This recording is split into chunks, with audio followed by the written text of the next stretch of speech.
بسم اللہ الرحمن الرحیم۔ ایک خواب، ایک حکم اور ایک ایسا امتحان جس سے تاریخ کا رخ بدل گیا۔ کیا آپ جانتے ہیں کہ خانہ کعبہ جہاں آج کروڑوں مسلمان رخ کرتے ہیں کس طرح زمین پر کھڑا ہوا؟ کیا آپ جانتے ہیں حجر اسود کہاں سے آیا اور آج جس کا رنگ سیاہ ہو چکا ہے وہ پہلے کیسا ہوا کرتا تھا؟ کیا آپ جانتے ہیں مقام ابراہیم کی حقیقت کیا ہے؟ خانہ کعبہ کی تعمیر کے لیے پتھر کہاں سے لائے گئے؟ خانہ کعبہ کی تعمیر کے بعد حضرت ابراہیم علیہ السلام نے اللہ تعالیٰ سے کیا دعا مانگی؟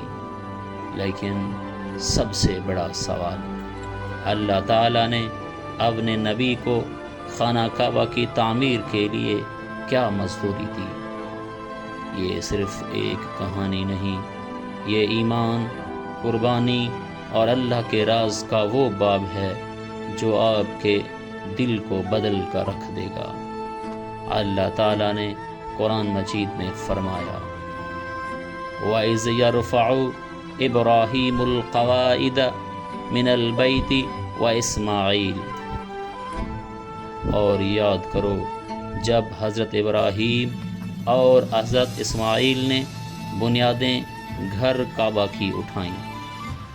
یہ آیت ظاہر کرتی ہے کہ خانہ کعبہ کی تعمیر صرف ایک عام عمارت کی تعمیر نہیں تھی، بلکہ اللہ کی جانب سے ایک خاص حکم تھا جو توحید اور بندگی کا مرکز بنتا ہے۔ تاریخی روایات میں آتا ہے کہ حضرت ابراہیم علیہ السلام نے ایک واضح خواب دیکھا جس میں اللہ تعالیٰ نے انہیں اس مقدس گھر کی تعمیر کا حکم دیا۔ یہ خواب ان کے ایمان اور فرما برداری کی اعلیٰ مثال تھا۔ حضرت ابراہیم علیہ السلام اور حضرت اسماعیل علیہ السلام نے مکہ کے گرم اور ریتیلے ماحول میں اس مقدس گھر کی بنیاد رکھی۔ حضرت ابو داؤد اور بخاری کی روایت میں ہے کہ حضرت ابراہیم علیہ السلام خود بھی ہاتھ میں پتھر اٹھا کر اس مقدس کام میں شامل ہوئے۔ یہ پتھر مکہ کے آس پاس کے پہاڑوں سے لائے گئے تھے اور چونا، مٹی اور دیگر تعمیراتی سامان بھی اس قدرتی ماحول سے حاصل کیا گیا۔ جب خانہ کعبہ کی دیواریں ایک خاص اونچائی تک بن گئی تو حضرت ابراہیم علیہ السلام نے حضرت اسماعیل علیہ السلام سے کہا کہ ایک خاص پتھر لاؤ تاکہ اس کو ایک اہم جگہ رکھا جا سکے۔ یہ تھا حجر اسود۔ روایات میں آتا ہے کہ حضرت اسماعیل علیہ السلام اس کی تلاش میں نکلے اور اسی دوران حضرت جبرائیل علیہ السلام جنت سے یہ پتھر لے کر آئے۔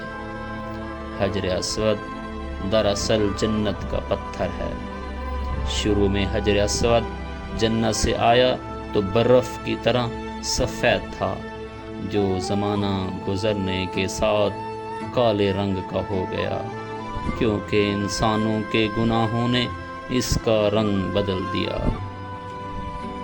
جب یہ پتھر آیا تو حضرت ابراہیم علیہ السلام نے نہایت احترام اور دعا کے ساتھ اسے خانہ کعبہ کے کونے میں نصب کیا۔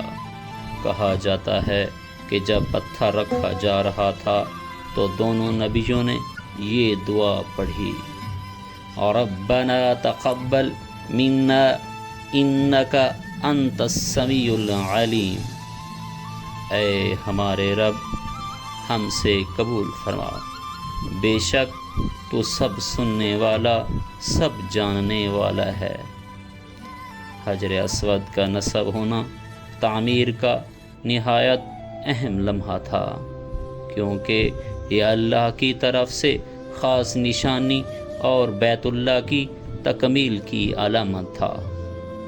حضرت ابن عباس رضی اللہ عنہ سے روایت ہے حضرت ابراہیم اور حضرت اسماعیل نے اللہ کی رضا کے لیے اپنی تمام توانائیاں صرف کر دیں، کبھی تھکاوٹ محسوس نہ کی۔ حضرت ابراہیم علیہ السلام اور حضرت اسماعیل علیہ السلام جب خانہ کعبہ کی تعمیر کر رہے تھے تو وہ اسے صرف ایک عام تعمیراتی کام نہیں سمجھتے تھے، بلکہ ہر پتھر ہر اینٹ کو عبادت سمجھ کر لگاتے تھے۔ بعض آثار میں آیا ہے کہ وہ پتھر اٹھانے یا لگانے سے پہلے اللہ کی حمد و تسبیح کرتے اور کبھی نفل یا دعا کرتے، پھر تعمیر کا اگلا مرحلہ کرتے۔ اس دوران وہ ربنا تقبل منا والی دعا بار بار کرتے، جیسا کہ قرآن البقرہ 127 آیت میں ذکر ہے۔ یہ بھی کہا جاتا ہے کہ جب وہ کسی خاص حصے کو بلند کرتے تو چند لمحوں پر اللہ کی عبادت پھر دوبارہ تعمیر شروع کر دیتے۔ اسی سے یہ ظاہر ہوتا ہے کہ ان کے نزدیک یہ کام دنیاوی تعمیر نہیں بلکہ خالص اللہ کی بندگی کا حصہ ہے۔ یہ ایمان اور ہمت کی وہ مثال ہے جو آج بھی ہمیں سکھاتی ہے کہ اللہ کی راہ میں کام کرنا کتنا مقدس اور قابل قدر ہے۔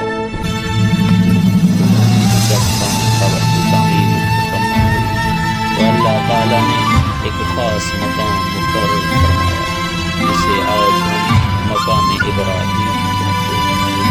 یہ وہ مقام ہے جب دیواریں اونچی ہو گئیں تو حضرت اسماعیل علیہ السلام پتھر اٹھا اٹھا کر لاتے اور حضرت ابراہیم اوپر لگا دیتے، لیکن اونچائی اس قدر بڑھ گئی کہ کھڑے ہو کر پتھر لگانا مشکل ہو گیا۔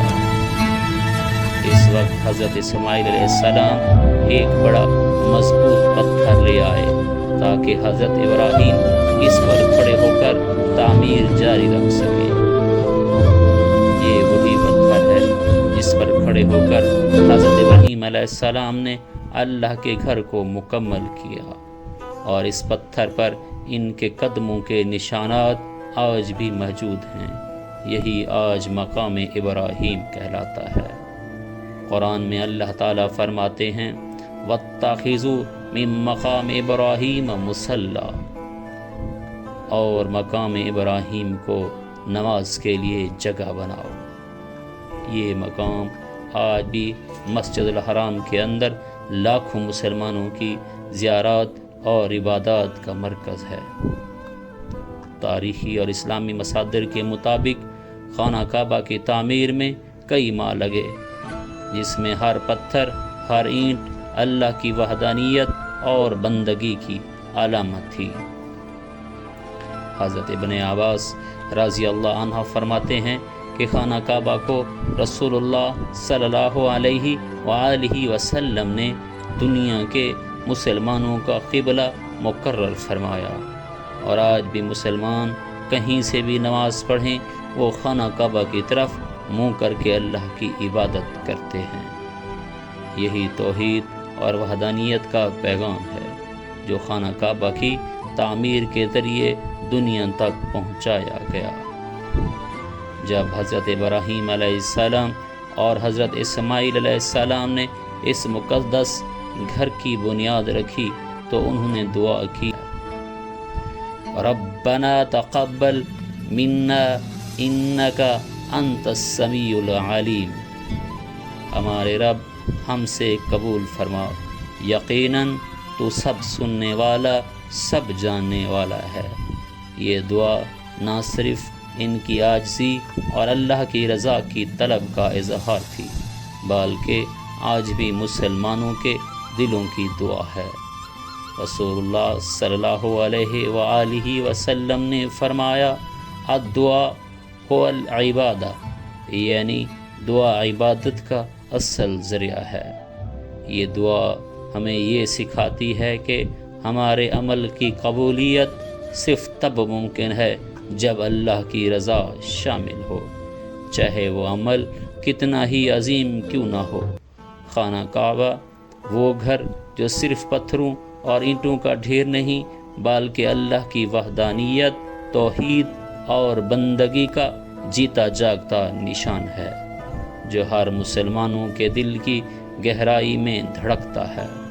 سوچیں، دنیا کے کسی بھی کونے میں کوئی مسلمان نماز پڑھتا ہے اور اس کا رخ اسی گھر کی طرف ہوتا ہے۔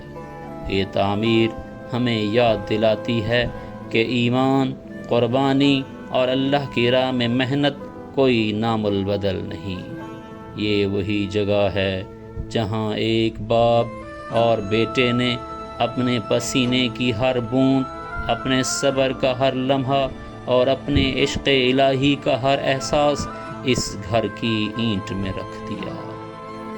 اور آج بھی جب ہم خانہ کعبہ کی طرف رخ کر کے کھڑے ہوتے ہیں تو ہماری روحیں صدیاں پرانے اس لمحے سے جڑ جاتی ہیں جب اللہ کی رضا کے لیے ہر شے قربان کر دی گئی۔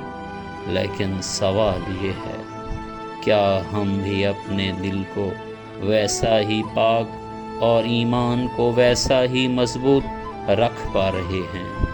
آئیے اس مقدس گھر کی روشنی میں اپنے دلوں کو جگائیں، اپنی زندگی کو اللہ کی محبت سے بھر دیں اور ہر پل دعا کریں کہ ہم بھی ان خوش نصیبوں میں شامل ہوں جو قربانی اور صبر کے امتحان میں کامیاب ہوتے ہیں۔